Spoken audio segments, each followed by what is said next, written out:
दोस्तों नमस्कार। कन्या राशि वाले मेरे मित्रों, आप सभी का ज्योतिष के इस विशेष कार्यक्रम में बहुत बहुत स्वागत है। हृदय से अभिनंदन है। दोस्तों, नवरात्रि शुरू होने से पहले घर से निकाल दो इन चीजों को, अन्यथा माँ दुर्गा आपसे होंगी भयंकर क्रोधित। साथ ही साथ माता लक्ष्मी भी आपसे हो जाएंगी क्रोधित। तो इन चीजों को तो आपको अपने घर से हटाना ही है। साथ ही साथ आज के इस वीडियो में हम आपको एक ऐसी गुप्त महाविधि बताने जा रहे हैं जिससे आप स्वयं ही अपना रक्षा कवच तैयार कर पाएंगे। और यदि आपके ऊपर कोई किसी भी प्रकार की तांत्रिक क्रिया, काली क्रिया या फिर आपको नजर लगाने की कोशिश करेगा तो ऐसी स्थिति में वह आपका कुछ भी बिगाड़ नहीं पाएगा, उल्टा स्वयं ही परेशान हो जाएगा। तो यह जो विशेष विधि यह गुप्त महा उपाय हम आपको जो बताने जा रहे हैं, इस उपाय को अमल में लाने के लिए नवरात्रि से अच्छा कोई भी अवसर हो ही नहीं सकता है। तो आपको नवरात्रि के 9 दिनों का पूरा उपयोग करना है और इस विधि से स्वयं अपने लिए तावीज तैयार कर लेना है। और माँ दुर्गा की असीम कृपा प्राप्त करने के लिए कुछ विशेष गुप्त पूजा होती है, उपाय होते हैं जिन्हें भी आपको कर लेना है। तब आपके आसपास एक ऐसा रक्षा कवच तैयार हो जाएगा कि आपका कोई बाल भी बांका नहीं कर पाएगा। वीडियो बहुत ही खास है और इस वीडियो में आपके जीवन से जुड़ी हर एक समस्या का समाधान है। तो हमारे कहने से इस वीडियो को आप पूरा अवश्य देखें, वीडियो को बिल्कुल भी मिस ना करें, क्योंकि इस तरह के वीडियो जीवन को बदलने की क्षमता रखते हैं दोस्तों, और बहुत ही मेहनत से तैयार किए जाते हैं। यदि आप इस वीडियो को पूरा देख लेंगे तो निश्चित तौर पर आपके जीवन में बहुत बड़ा बदलाव आ जाएगा, इस बात की हम गारंटी देते हैं। और यदि आपके जीवन में बदलाव आएगा तो हमें बहुत अच्छा लगेगा। माँ भद्रकाली के लिए हमारी भक्ति पूर्ण हो जाएगी और हम मान लेंगे कि माता की कृपा हमारे ऊपर आजीवन बरसती रहेगी। तो वीडियो में जो भी बातें हम आपको बताने जा रहे हैं उन बातों को ध्यान से समझना है। कुछ बातें ऐसी होंगी जिन्हें आप बाद में भूल सकते हैं, तो उन बातों को आप नोट कर लें, कॉपी पेंसिल लेकर बैठें और एकांत में ठंडे दिमाग से पूरे वीडियो को देखें।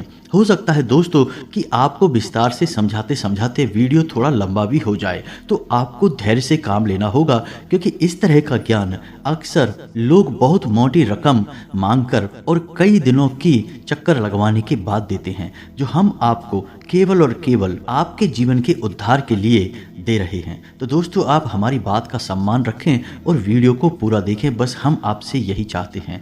तो चलिए दोस्तों, वीडियो की शुरुआत करते हैं। लेकिन वीडियो शुरू करने से पहले आपसे एक निवेदन है कि कमेंट में पूरे भक्ति भाव के साथ, जैसे कोई अबोध बालक अपनी माँ को बुलाता है, पूरे भाव के साथ जय माँ भद्रकाली अवश्य लिखना। एक बार नहीं 3 बार लिखना। माता तक आपका भाव निश्चय ही पहुंचेगा और आपके दिल की हर एक बात माता तुरंत समझ जाएंगी। और साथ ही यदि चैनल पर पहली बार आए हैं तो सब्सक्राइब करके बेल आइकन को जरूर दबा दें। दोस्तों, हम आपके लिए ऐसे ही ज्ञानवर्धक और बेहद महत्वपूर्ण आपके जीवन से जुड़े हुए वीडियो रोज लाते रहते हैं और आपके जीवन को बदलने का प्रयास लगातार करते रहते हैं। दोस्तों, हम आपको बता दें कि वर्ष में नवरात्रि 4 बार पड़ते हैं, जिनमें से 2 नवरात्रि के बारे में अक्सर लोग जानते हैं, और उनमें भी जो अभी आ रही हैं शारदीय नवरात्रि, इनका महत्व सबसे अधिक होता है। दोस्तों, हम आपकी राशि पर पिछले लंबे समय से नजर रखे हुए हैं और हम जानते हैं कि आपके जीवन में क्या घट रहा है। पिछले लंबे समय से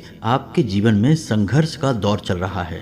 परेशानियां एक के बाद एक आपके सामने आती जा रही हैं, लेकिन आप एक ऐसे इंसान हैं जो धैर्य से काम लेते हैं और जीवन की कठिनता को अच्छी तरह से समझते हैं। परेशानियों से जूझना और उनसे बाहर निकलना आपको अच्छी तरह से आता है। लेकिन अब पिछले कुछ समय से आपका समय कुछ ठीक हो गया है, कुछ सही हो गया है।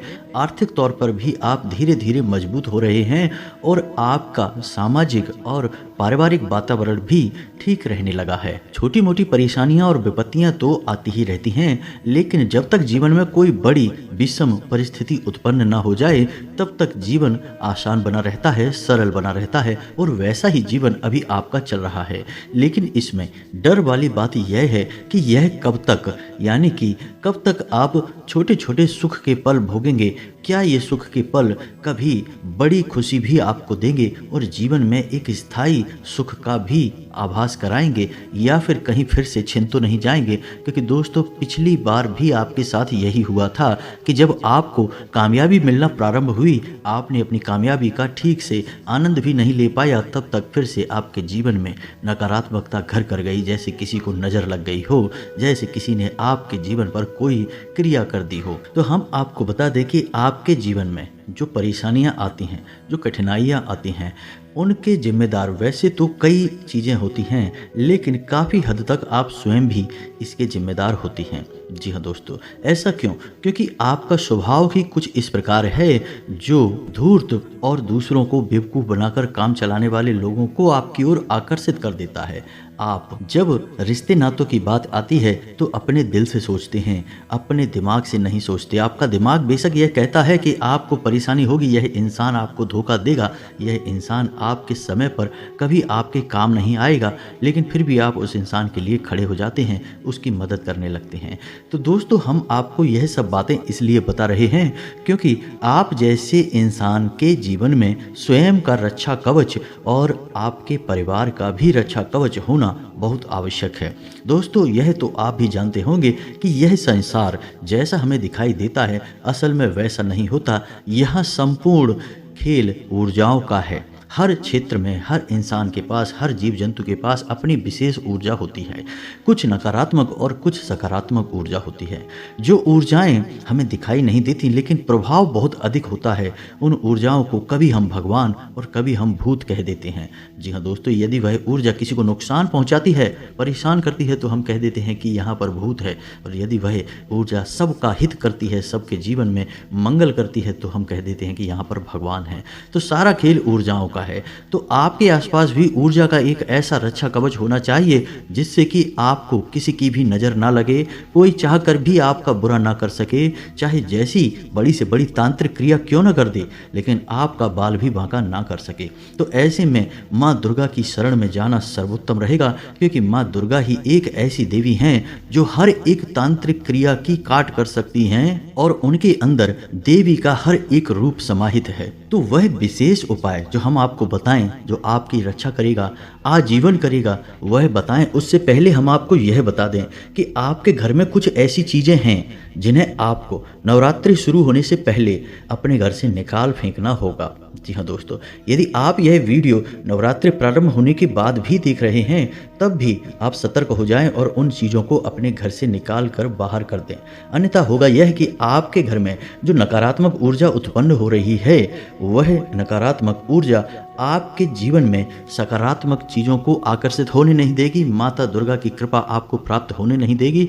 और एक बात याद रखना कि यदि दुर्गा माँ आपसे नाराज हो गई या फिर आपके घर में नहीं आई, तो माता लक्ष्मी भी नहीं आएंगी और माँ भद्रकाली भी नहीं आएंगी और माँ बगलामुखी भी आपके घर नहीं आएंगी और माता का कोई भी स्वरूप आपके जीवन में, आपके घर में प्रवेश नहीं करेगा। जी हाँ दोस्तों, क्योंकि दुर्गा माँ के अंदर तो हर एक महाशक्ति समाहित है, माता का हर एक रूप उन्हीं के अंदर समाहित है। तो अब ध्यान से सुनिए कि आपको करना क्या है। सबसे पहले आपके घर में साफ सफाई का माहौल, विशेष तौर से आपके घर के दरवाजे पर आपको अपना घर तो साफ सुथरा रखना ही है। यानी कि जिन कोनों में अब तक सफाई नहीं हुई है, उन कोनों को भी आपको साफ सुथरा कर देना है। मकड़ी के जाले भूल कर भी कहीं लगे ना हो। यदि आपके घर में कोई स्टोरेज रूम है, यानी जहां आप अपने घर का कबाड़ वगैरह जमा करते हैं, तो आप उस रूम की भी सफाई करें। उस कबाड़ को किसी न किसी को बेच बाच दें या फिर कहीं व्यवस्थित रख दें। घर की सफाई बहुत ही अनिवार्य है। घर की सफाई का मतलब होगा घर की शुद्धता, घर की सकारात्मकता को बढ़ा देना। और यदि आप ऐसा कर पाते हैं तो समझो कि माता तुरंत आपके घर में प्रवेश कर जाएंगी और पूरे 9 दिनों तक आपके घर में अलग अलग रूपों में वास करेंगी।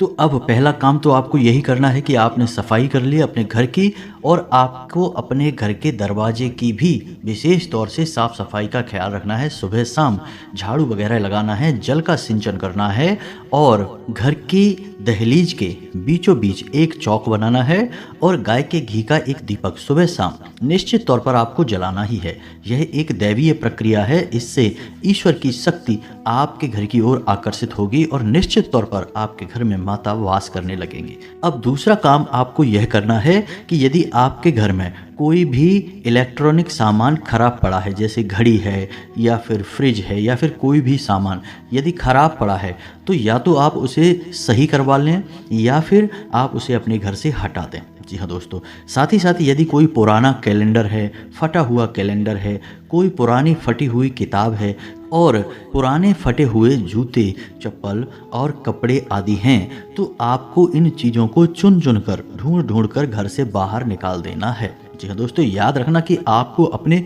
पुराने जूते, चप्पल या पुराने फटे हुए कपड़े किसी को भी प्रयोग करने के लिए देना नहीं है, इन्हें आपको फेंकना है।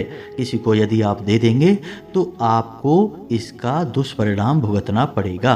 जी हाँ दोस्तों, हमने अक्सर यह देखा है कि जिन कपड़ों को लोग स्वयं पहनते नहीं हैं उन्हें किसी को दान दे देते हैं और कहते हैं कि हमने दान कर दिया। यह दोस्तों कोई दान नहीं है, आपने अपनी उतरन किसी को दे दी है जिसे आप स्वयं भी प्रयोग नहीं करते थे।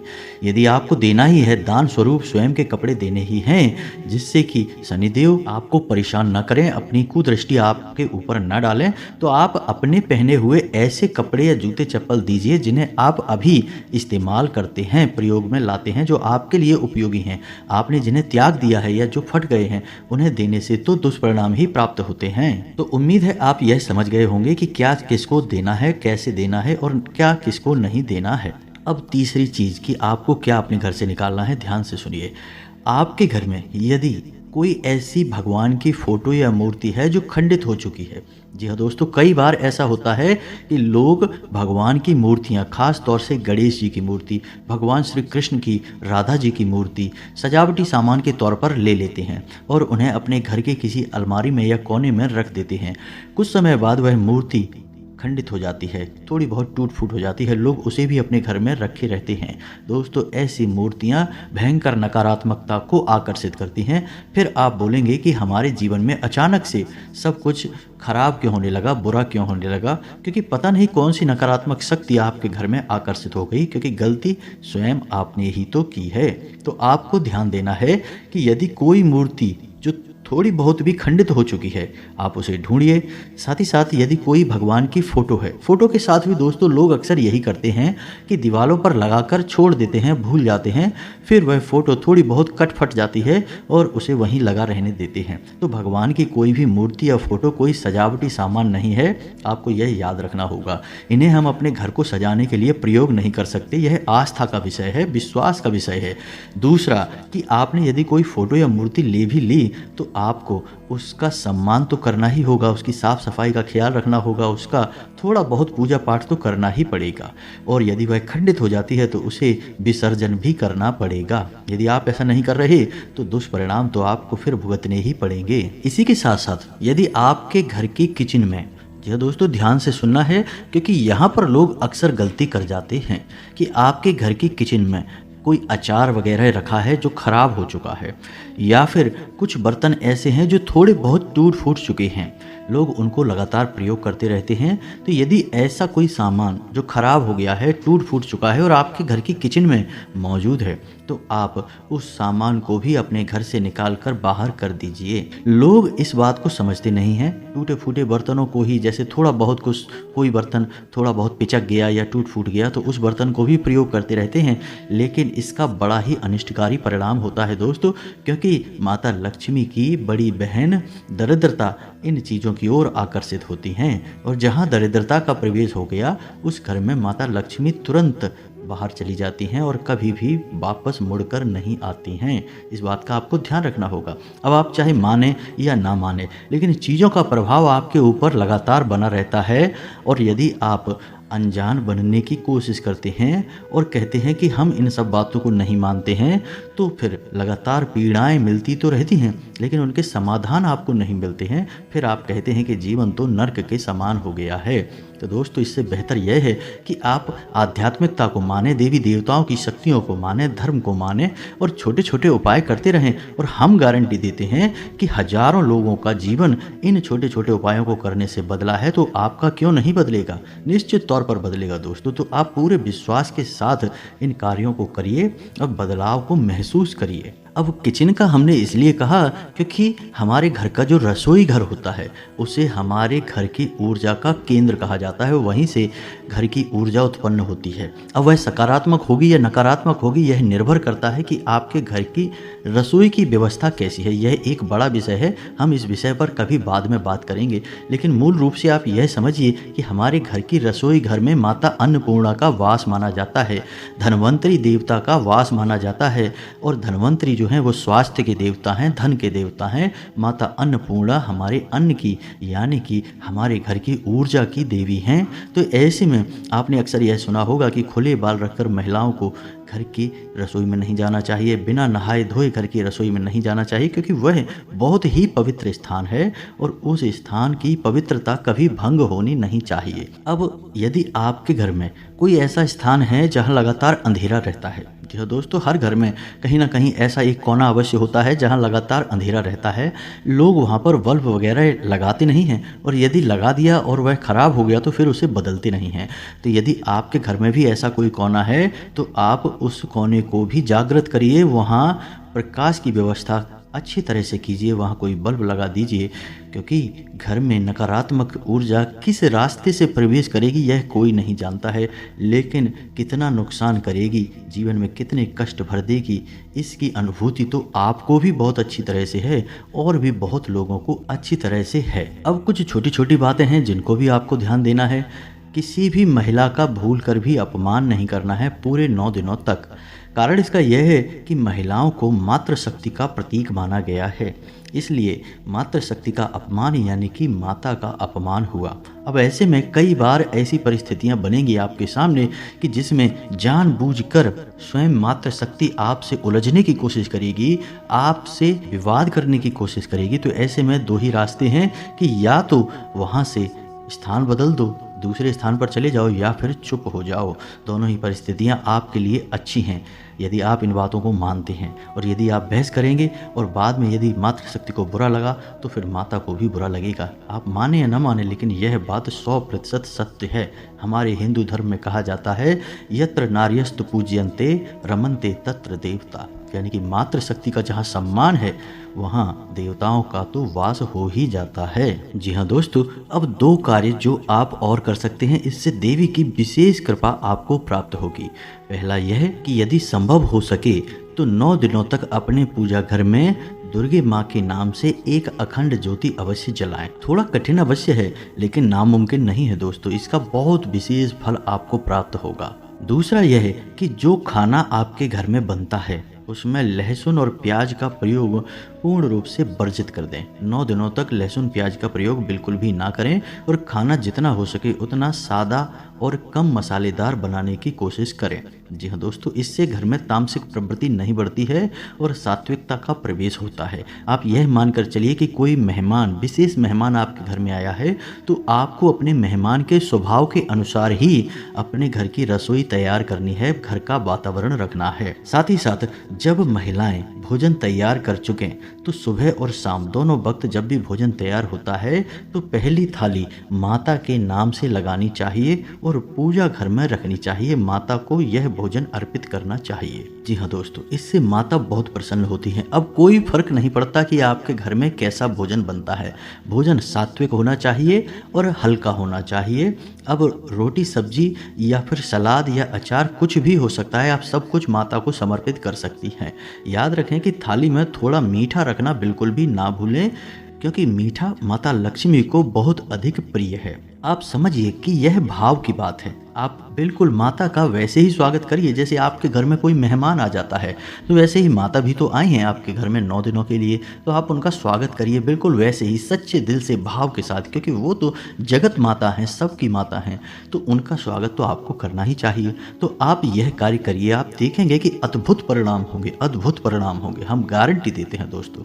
अब बात करते हैं उस महा उपाय की जो आपको 9 दिनों तक लगातार करना है और 9वें दिन आपको उस उपाय का समापन करने के बाद हर एक तांत्रिक क्रिया से नकारात्मक शक्ति से छुटकारा प्राप्त हो जाएगा। तो वैसे तो माँ दुर्गा की पूजा पाठ के विधि विधान कई प्रकार से किए जाते हैं, अलग अलग प्रकार से मनोकामनाओं के हिसाब से इनकी पूजा पाठ की जाती है, लेकिन हम आपको बहुत ही साधारण प्रक्रिया बताने जा रहे हैं, लेकिन यह अत्यंत प्रभावशाली प्रक्रिया भी है। दोस्तों याद रखना कि इस प्रक्रिया के लिए आपको एक ताबीज की, लाल रंग के धागे की और एक कागज जिस पर आप इस मंत्र को लिखेंगे, तो इन चीज़ों की आवश्यकता रहेगी ही। और यदि आपके पूजा घर में दुर्गी माँ की कोई फोटो या मूर्ति है तो अच्छी बात है, और यदि नहीं है तो आप बाजार से जाकर खरीद लाएं। याद रखें कि यदि आप कोई मूर्ति खरीद रहे हैं तो वह मूर्ति खोखली नहीं होनी चाहिए। यदि आपने पत्थर की मूर्ति खरीदी है या धातु की मूर्ति खरीदी है और यदि वह खोखली है तो उस मूर्ति में आप मिट्टी भी भर सकते हैं, उसे ठोस बना सकते हैं। दूसरा यह है कि कोई अन्य प्रकार की मूर्ति ना खरीदें, जैसे कि प्लास्टिक की मूर्ति ना खरीदें या फिर किसी अन्य मटेरियल से बनी हुई मूर्ति ना खरीदें। धातु की या फिर पत्थर की या फिर मिट्टी की मूर्ति का ही प्रयोग करें। अब इस पूजा विधि में आपको नवरात्रि के अंत में यानी 9 दिनों के बाद ताबीज भरने का अवसर प्राप्त होगा। तो वह ताबीज जो आपने लिया है इस पूजा में, उसी ताबीज का आप प्रयोग करेंगे। अब माता की फोटो के पास या मूर्ति के पास आप उस ताबीज को और उस धागे को जिसमें आप उस ताबीज को बांधेंगे, उस धागे को साथ ही साथ इस मंत्र को कागज पर 9 बार लिखेंगे। मंत्र कुछ इस प्रकार है, आपके मोबाइल की स्क्रीन पर भी दिखाई देगा। इसे नवाड़ मंत्र कहा जाता है और इस मंत्र में माता की संपूर्ण शक्तियां समाहित हैं, हर एक रूप की शक्ति समाहित है। तो ध्यान से सुने, मंत्र कुछ इस प्रकार है, ओम ऐं ह्लीं क्लीं चामुंडाय विच्चे। जी हाँ दोस्तों, फिर से सुने, ओम ऐं ह्लीं क्लीं चामुंडाय विच्चे। इस मंत्र को आपको उस कागज पर 9 बार लिखना है। याद रखें कि लिखते समय जो स्याही का उपयोग आप करेंगे वह लाल रंग की स्याही होनी चाहिए। अब रात्रि के समय यह पूजा आपको करनी है। माँ दुर्गा की फोटो या मूर्ति अपनी पूजा घर में ही स्थापित रहने दें। माता को लाल रंग का प्रसाद, लाल रंग के पुष्प और लाल रंग के वस्त्र ही अर्पित करें। स्वयं भी लाल रंग के आसन पर ही बैठें और लाल रंग के वस्त्र ही स्वयं भी धारण करें। अब सबसे पहले दिन जब आप इस पूजा को प्रारंभ करें तो आप गाय के घी का दीपक जलाएं और पुष्प, धूप, दीप, नैवेद्य आदि माता को अर्पित करें और इसके साथ साथ माता का सच्चे हृदय से आवाहन करें। साथ ही साथ माता से अपने रक्षा कवच के विषय में भी बताएं। जी हाँ दोस्तों, अपने मन में बताएं, बोलकर बेशक ना बताएं, मन में बताएं कि आपकी मनोकामना क्या है, आप किस मनोकामना के साथ पूजा कर रहे हैं, कि आपको माता से संपूर्ण जीवन भर के लिए रक्षा चाहिए और उसी के रक्षा कवच के लिए आप यह पूजा पाठ कर रहे हैं। अब आपको माता का आवाहन करने के बाद 9 बार दुर्गा चालीसा का पाठ करना है। 9 बार दुर्गा चालीसा का पाठ करने के बाद आपको दुर्गा जी की आरती के बाद पूजा का समापन करना है। याद रखें कि जब आप इस पूजा को प्रारंभ करेंगे तो हाथ में जल लेकर संकल्प अवश्य करें, क्योंकि संकल्प से ही पूजा फलित होती है। अब 9 दिनों तक लगातार यह प्रक्रिया आप दोहराते रहेंगे, यानी कि माता को फल फूल आदि अर्पित करेंगे, सच्चे मन से पूजा करेंगे, माता का आवाहन करेंगे, 9 बार दुर्गा चालीसा का पाठ करेंगे। लेकिन संकल्प आप पहले दिन ही करेंगे, हर रोज आपको संकल्प करने की आवश्यकता नहीं है।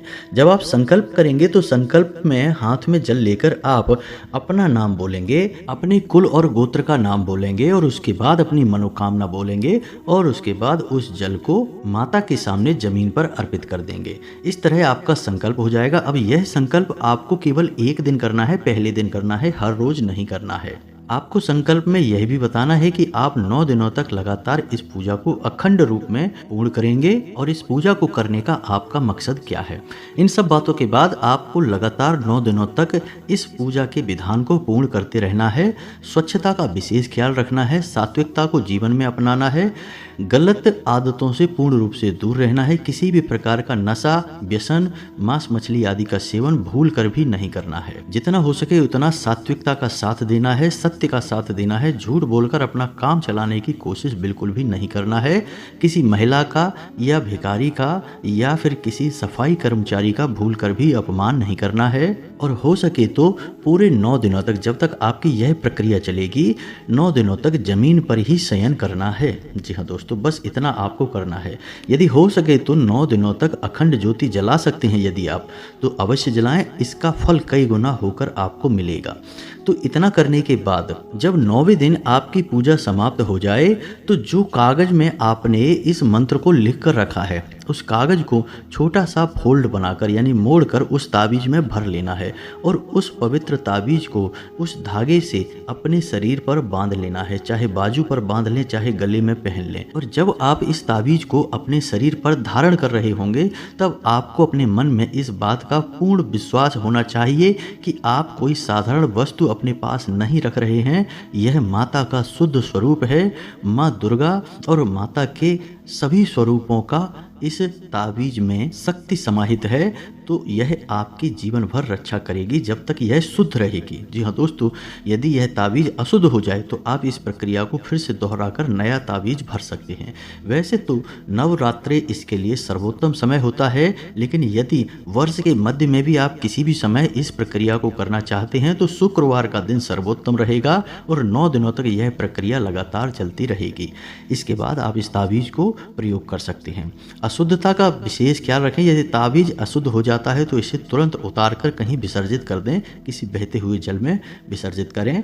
इसे फिर पुनः पहने ना रहें, अन्यथा इसका दुष्परिणाम आपको प्राप्त होगा। अशुद्धता क्या होती है इसका आपको विशेष ध्यान रखना है। जैसे कि यदि आपके घर में कोई सूतक हो गया है, कोई पातक हो गया है, यदि आप किसी ऐसे घर में जा रहे हैं जहां पर किसी प्रकार का सूतक या पातक है तो आपको वह ताबीज पहनकर नहीं जाना है। यदि आपके घर में ऐसी कोई घटना हो जाती है तो आपको यह ताबीज बदल देना चाहिए। यदि आपको एहसास हो जाए कि यह घटना होने वाली है तो आप इस ताबीज को पहले ही उतार कर अपने पूजा घर में रख दें।